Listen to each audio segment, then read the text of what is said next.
walk in on top of the beds. Most of the time, that's what the deer do, but you just don't walk in on top of them. You walk next to them, and then after you pass, they'll cross behind you.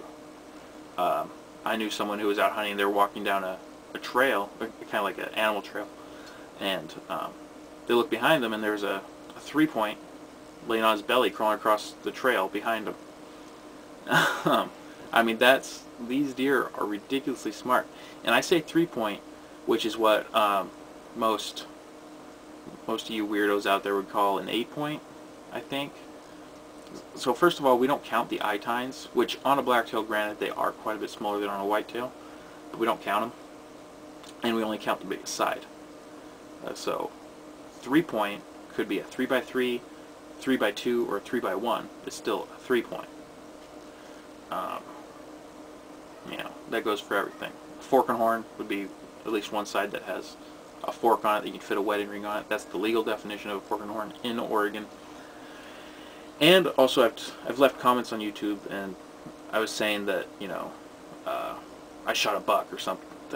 You know, I'd waited all season to shot a buck, and like, oh well, why don't you just shoot a doe? And granted, maybe in their state that's legal. In Oregon, you have to put in for a drawing to get a tag to shoot a doe. General season, anybody can do, but you can only shoot a buck that is a fork and horn or larger in Western Oregon. To shoot a doe, it's hard. Tons of people put in for it because the bucks are even smarter than the does. The does have realized that generally they don't get shot at much, but the bucks are very skittish around here, very hard to find. If you see a legal deer in a hunting season, just like it running by, that's pretty rare. I mean, to actually get one, it's very hard. What else was I going to say about black-tailed deer? Well, the cover around here is very, very, very thick. People underestimate that. I'd love to see some whitetail hunters, especially those on like pay for the canned hunts on TV and stuff. You know, I'd love to see them try to hunt around here. Because they would immediately, I kind of like their spirit, because they'd immediately like to try to run through the brush and do their thing, and you know, I just sit there and watch them 15 minutes later when they come out panting, you know, almost dying of a heart attack, and show them how to really hunt around here. Because I've mentioned that I've taken a shot from a road, or I know someone that did, and people are like, oh, you're shooting from a road, blah, blah, blah. First of all, in Oregon, if it's a public road, that is illegal.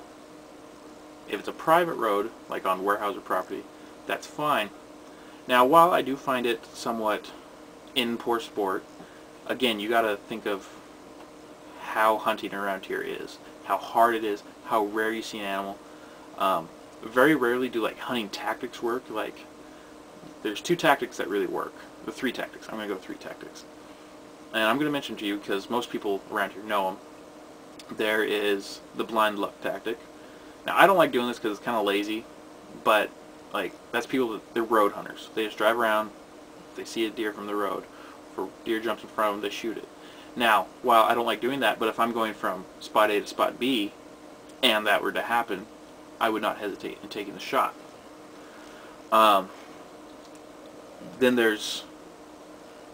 Then I call this like the lone wolf hunting technique. I don't know if this is done that much because not many people go out by themselves, but this is easy to do by yourself. It's hard to do if there's 1 or 2 other people with you, and if there's over that many people, then you can do the last technique. But you just kind of, you can do it anywhere you want, but it's best if you find a spot that there's a lot of deer activity and sit in a clearing that can see a lot of the timber line. That's the key. And just sit there like all day. Just plop down, watch the timber line, try to catch them moving in between. That'll work sometimes. And that's kind of a hit and miss thing, you know.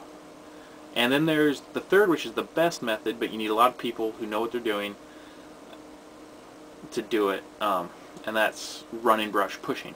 And that's where you find you need some tactical skills too, because you need to set people up at the right spots. And then you set them up at A, B, and C, these spots. and then you have people run through like a stand of reprod, which if people don't know that term or don't know what it is, reprod is a term used to describe after they log a place and it grows back, the trees will get about 20 feet tall before it starts clearing up at the base. You know, like really tall trees, there's no branches like the first 15 feet or so it's clear underneath them. But about to 20-25 feet, their branches still go all the way to the ground. And then in there's down logs, tons of blackberry briars, buckbrush. I don't know the official plant name for what buckbrush is, but it's this very wiry, strong stuff that likes to grow together. And literally, I've come into a place that it grew together, and then it had blackberry briars growing through it, and I could not get through it. I couldn't get through it. Deer can get through it just fine. I couldn't at all. I didn't have a machete with me. I had a knife. I tried getting through it, and I couldn't. Machete, you probably could, but anyway, so that's what reprod is. It is hell. Okay, nobody in Oregon likes even stepping a foot in reprod. The timber's okay. Timber you can walk around in a little bit. The reprod is horrible. But that's where the deer like to stay. So you got to get people to run the reprod. It's usually made to be the younger people, which I'm not anymore. There's a couple people that are. I'm 20 now. There's a couple people that are still in their teens.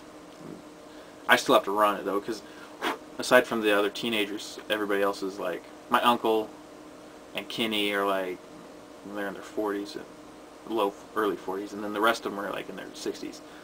So it's me and the teenagers running brush. Sometimes my uncle and that sucks. But so you run brush trying to push them in the direction of the people who are on stand. And you know, if a buck goes by, people on stand shoot him, blah blah blah. That's how it goes. Those are about the only 3 ways to hunt deer in Oregon, Western Oregon.